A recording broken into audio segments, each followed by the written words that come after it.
Bonjour, c'est Ursule encore. On est le 26 septembre 2025. Alors je viens sonner la trompette aujourd'hui encore. Et je viens proclamer le retour de notre Seigneur Jésus-Christ. Amen. Alors, n'est-ce pas, nous savons que le Seigneur revient.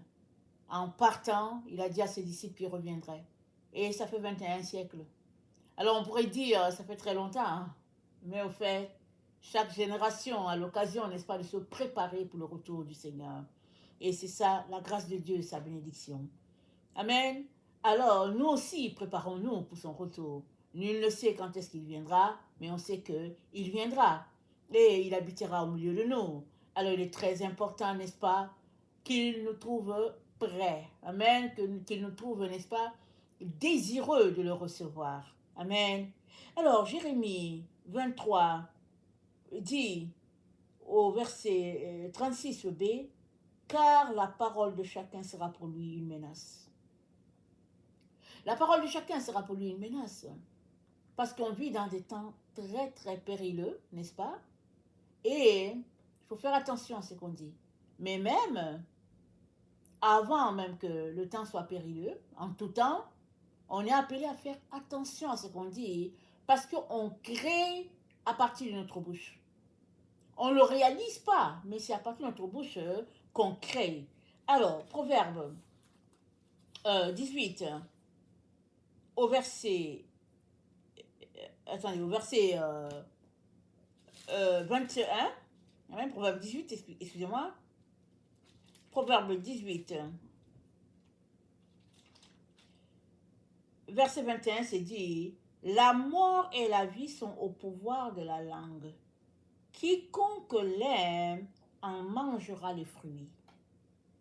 La mort et la vie sont au pouvoir de la langue de chacun. Si tu aimes la mort, tu confesseras la mort. Si tu aimes la vie, tu confesseras la vie. Et Dieu nous a dit de confesser la vie, de choisir la vie. Amen. Et notre Dieu en est l'exemple. Nous avons l'information que la terre a été pervertie par, n'est-ce pas, la corruption de l'ennemi. Dieu a créé le monde, tout était beau, tout était parfait, et l'ennemi est venu souiller la gloire de Dieu. N'est-ce pas? Visible en Adam, parce qu'Adam a été créé à l'image de Dieu dans toute la gloire. L'ennemi est venu pervertir cela. Si bien que, n'est-ce pas, ce que Dieu a créé, c'était devenu informe. C'était vide, c'est-à-dire, il n'y avait plus, n'est-ce pas, cette lumière-là qui était là. Ça n'avait plus de sens. Et Dieu dit que la lumière soit. Dieu a encore envoyé la lumière parce qu'il est l'auteur de lumière. C'est sa bouche qui a créé. La Bible dit, une parole de Dieu, n'est-ce pas, qui sort de lui, ne revient pas à lui, sans avoir accompli ce pourquoi il a été envoyé. C'est-à-dire, quand Dieu donne la parole, exemple, il a dit que Jésus-Christ reviendrait, amen, on ne sait pas quand, mais cette parole que Dieu a dit va finir par s'accomplir, tôt ou tard, Jésus-Christ va revenir. Il va revenir. Et quand il reviendra sur cette terre, qu'il posera les pieds sur cette terre, alors cette parole de Dieu envoyée il y a combien de siècles sera accomplie. Amen. Parce que quand elle est comme un messager. Elle s'en va, elle exécute ce pourquoi on l'a envoyée et elle retourne faire un compte rendu, n'est-ce pas, à Dieu. Voilà ce que ça veut dire. Alors, la mort et la vie sont au pouvoir de la langue de chacun et qui l'aime en mangera les fruits.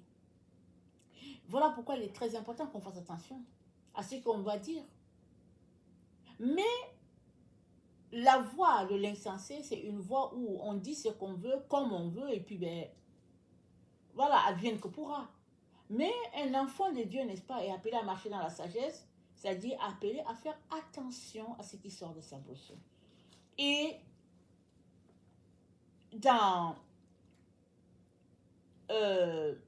Ecclésiaste 5, voilà ce qui est dit. Ne te presse pas. Ecclésiaste 5, le verset 1. Ne te presse pas d'ouvrir la bouche et que ton cœur ne se hâte pas d'exprimer une parole devant Dieu, car Dieu est au ciel et toi sur la terre, que tes paroles soient donc peu nombreuses. Ne te presse pas. Ne te presse pas de dire quoi que ce soit. Ça, c'est devant Dieu. Mais dans la société même, n'est-ce pas? Je ne sais pas ce qui se passe de nos jours, hein, n'est-ce pas? Dans les écoles à partir de la maternelle ou pas, je ne sais pas. Mais à notre temps, n'est-ce pas? On nous a tous éduqués à ne pas ouvrir la bouche avant l'adulte. C'est l'adulte qui te dit bonjour et puis tu réponds bonjour. C'est l'adulte qui te tend la main et puis toi, en tant que jeune, tu tends aussi la main après. C'est toujours en réponse. Et puis, c'est pas quelque chose pour diminuer l'enfant, mais c'est pour apprendre, n'est-ce pas, à la jeunesse comment se comporter. C'est pour mettre de l'ordre, n'est-ce pas, dans leur esprit. C'est pour que le jeune qui est en train de grandir comprenne qu'on peut venir quelque part, prendre la parole et puis garder la parole. Il est déjà arrivé plusieurs fois, n'est-ce pas, où adultes et enfants se sont retrouvés, les enfants de cette génération, et puis il est arrivé que les enfants ont pris la parole et puis c'est tout. Les adultes étaient là et puis les regardaient. Et les adultes n'arrivaient même pas à parler. Ça peut être une bonne chose parce qu'on est dans le temps de débat. Mais cela peut aussi dégénérer en autre chose.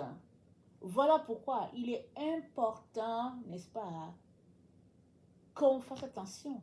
Parce que la parole de chacun sera pour lui une menace. Et ici, Dieu l'a dit, afin que, n'est-ce pas, on ne puisse pas aller à l'extrême et ne plus avoir la capacité de revenir sur ce qu'on a dit. Et le proverbe 20, au verset 25, c'est dit, c'est un piège pour l'homme que de prendre à la légère un engagement sacré et de ne réfléchir qu'après avoir fait un vœu. C'est un piège. Combien sont-ils ces personnes-là qui sont engagées à quelque chose et après pour dire, oups, j'ai mal fait. Je ne sais plus comment faire pour changer. Oups, je n'aurais pas dû. La Bible nous dit, n'est-ce pas, que Ésaü et puis Jacob, ils étaient jumeaux. Ésaü est sorti avant. Si bien que, finalement, Jacob est devenu le second. Et dans la culture, n'est-ce pas, hébraïque, l'aîné, c'est lui qui hérite afin de prendre soin de toute la famille. Et il est arrivé que Ésaü n'écoutait pas les conseils et puis il aimait se tenir avec les gens qui ne craignaient pas Dieu. Alors, Jacob a pensé, n'est-ce pas, que c'était une bonne chose d'arracher les doigts d'aînesse. Alors, n'est-ce pas, il s'est organisé pour faire un échange et que son frère ne sache pas. Son frère est venu, son frère avait faim. Son frère a dit, s'il te plaît, donne-moi de lentilles, parce que Jacob était en train de préparer ses lentilles. Ésaü dit, s'il te plaît, j'ai faim, est-ce que tu me donnes tes lentilles? Jacob a dit, en tout cas, en échange de ton droit d'aînesse. En échange de ton droit d'aînesse, et comme Ésaü ne se souciait peu de ce qui sortirait de sa bouche, il a dit, que veux-tu que je fasse avec le droit d'aînesse? Moi, j'ai faim. Il a mis en avant le plaisir, n'est-ce pas, du palais. Il avait faim, c'était un fait. Mais, n'est-ce pas, il n'avait pas réalisé le cadeau qu'il avait en main, c'est-à-dire le fait d'être le grand frère, il ne l'avait pas réalisé. Et la Bible nous dit, il a voulu revenir, n'est-ce pas, sur sa parole. C'était trop tard parce que Dieu a été témoin. Il a voulu revenir, c'était trop tard. Dieu était témoin. La même chose est arrivée avec Israël, n'est-ce pas? Ils se sont fait tromper par le peuple gabaonite. Les gabaonites sont venus, n'est-ce pas, arracher subtilement une alliance avec Israël alors qu'ils venaient de conquérir Jéricho. Alors les Gabaonites ont craint pour leur vie. Ils ont dit, qu'est-ce qu'on va dire? Ils ont fait sécher du pain, ils sont allés rencontrer Josué, ils ont dit, tes serviteurs viennent de très loin, ça fait longtemps qu'on a marché et tout, et s'il vous plaît, voilà, on veut être partenaire avec vous, et puis ben, voilà, ils ont raconté leurs mensonges, et sans consulter l'Éternel, n'est-ce pas, Israël a accepté l'alliance avec eux, et même bien qu'il y avait des gens qui avaient des doutes, Josué les a acceptés, et quand ils se sont rendus compte que les Gabaonites les ont trompés, et ils étaient en train de voir, n'est-ce pas, est-ce qu'il y avait possibilité de se défaire de ce lien-là, n'est-ce pas? Ils ont reçu la confirmation que Dieu était là. Ça dit que Dieu était témoin de ce qui s'est passé. C'est eux, les Israélites, qui se sont fait avoir subtilement. Donc, on est dans le temps de la subtilité, on est dans le temps, n'est-ce pas, de la tromperie. Voilà pourquoi Jésus-Christ nous a dit, faites attention. Quand les disciples lui ont dit, mais quand est-ce que tu viens? Jésus-Christ a dit, faites attention pour que vous ne soyez pas séduits. Parce qu'une fois que tu es séduit, ben voilà, c'est la séduction. Tout est mis en place pour séduire les gens. Parce on est dans un temps où le mal règne et déstabilise la vie de plusieurs. Mais Dieu dit quoi? Il dit les ténèbres ne rayonnent pas toujours sur la terre, là où il y a de l'angoisse. Et c'est à toi et à moi de faire la différence. N'est-ce pas, dans ce temps où nous nous trouvons? C'est à toi et moi. N'est-ce pas, de ne pas laisser les ténèbres prendre de l'ampleur. Et c'est comment? Comment va-t-on faire ça? N'est-ce pas? C'est en faisant attention, en nous engager dans quoi que ce soit. Parce que chaque fois que tu ouvres la bouche, tu t'accordes avec quelqu'un. Soit avec Dieu, soit avec l'ennemi. Si c'est Dieu qui t'a dit de parler, parle. Amen. Mais s'il ne t'a pas dit de parler, alors tu es tout simplement en train d'aller contre ce qu'il aimerait pour toi. Voilà pourquoi il est important, n'est-ce pas, de remuer plusieurs fois sa langue avant d'avancer quelque chose. C'est beaucoup mieux de rester tranquille, même si les gens nous traitent de quelqu'un avec qui il est désagréable d'être parce que la personne ne parle pas. Tu pêches moins. C'est ça que la Bible dit. Celui qui parle peu pêche moins. Et dans le Proverbe 18, au verset 7, c'est dit, la bouche de l'insensé cause sa ruine, et ses lèvres sont un piège pour son âme. Ses lèvres sont un piège pour son âme. Dans quel sens? Vous savez, c'est dit, Dieu résiste aux orgueilleux et puis fait grâce aux hommes. Ses lèvres sont un piège pour son âme. Quelles sont les paroles que tu vas débiter qui vont te condamner? Quelles sont-elles? Il est important de faire attention. Très important. Et dans un temps où le mal veut tout simplement s'étendre, se répandre, alors les agents du mal, c'est tout ce qu'ils font. Toute occasion, n'est-ce pas, pour vraiment bloquer l'œuvre de Dieu. Et qu'est-ce qu'ils font? Ils passent par les enfants de Dieu. Ils utilisent les enfants de Dieu contre eux-mêmes. Ils utilisent les enfants de Dieu dans leur propre camp. C'est comme ça quand il y a la guerre, n'est-ce pas? Dans la guerre, dans le réel, n'est-ce pas? Quand on prend un prisonnier dans l'autre camp, alors on prend ce prisonnier-là pour qu'il travaille contre son camp. Et nous sommes en guerre depuis toujours. La lumière contre les ténèbres. De quel côté te places-tu? Es-tu du côté de la lumière ou es-tu du côté des ténèbres? En principe, enfant de Dieu, n'est-ce pas? Tu es du côté de la lumière en principe parce que tu as été créé à l'image de Dieu. Maintenant, tes actions vont prouver si tu es du côté de Dieu ou pas. Alors, le Seigneur nous encourage, n'est-ce pas, à faire attention à nos lèvres. Donc, moins on va parler, n'est-ce pas, moins on va s'accorder avec l'ennemi, plus, tout simplement, on va, n'est-ce pas, répandre la gloire de Dieu autour de nous. Parce qu'on deviendrait tout simplement les agents de notre Père dans la maison du Père. En train de répandre la gloire de Dieu sur toute la terre. Amen. Et Éphésiens 5, pardon, on va commencer par Matthieu 12. Matthieu 12, le verset 36, notre Seigneur nous dit ceci, Matthieu 12, verset 36.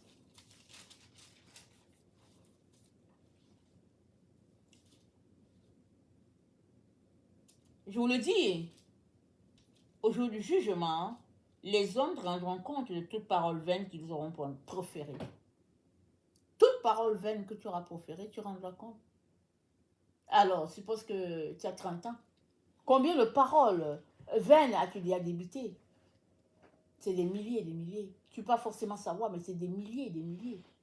Une fois qu'on donne la vie au Seigneur, on vient demander pardon et on commence à marcher à sa suite.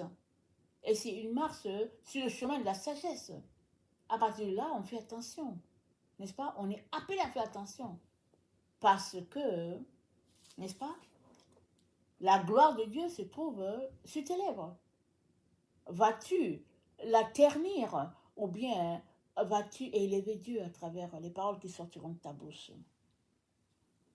Et Éphésiens 5, n'est-ce pas? Éphésiens 5, le verset 6, ça dit ceci. Excusez-moi, Éphésiens 5, verset 6.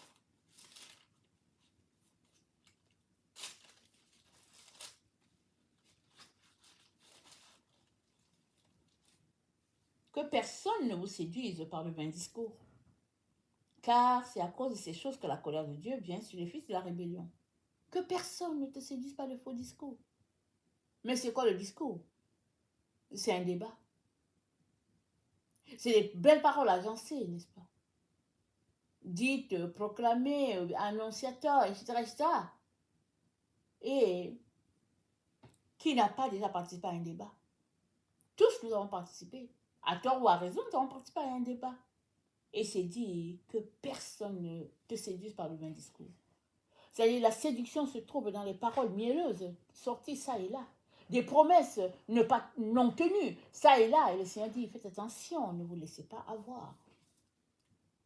Ne vous laissez pas avoir par tout ce qui se passe. Parce que on est en guerre. Le monde de la lumière contre le monde des ténèbres, n'est-ce pas? Et les enfants de lumière aimeraient gagner. Ils aimeraient gagner. Les autres aussi aimeraient gagner. Mais en fait, qui va gagner? C'est les enfants de Dieu qui sont supposés gagner parce que nous sommes en train de marcher à la suite de notre Père. Nous sommes en train d'imiter ce qu'il nous a dit. Et les vains discours, c'est un peu ça qui a shapé notre société, n'est-ce pas? Et pour certains, ces discours sont vains. Et puis, quand même, les gens participent au débat. Et dans l'autre cas encore, les gens savent que c'est vain et puis ils s'arrêtent là, ils ne veulent même pas avancer.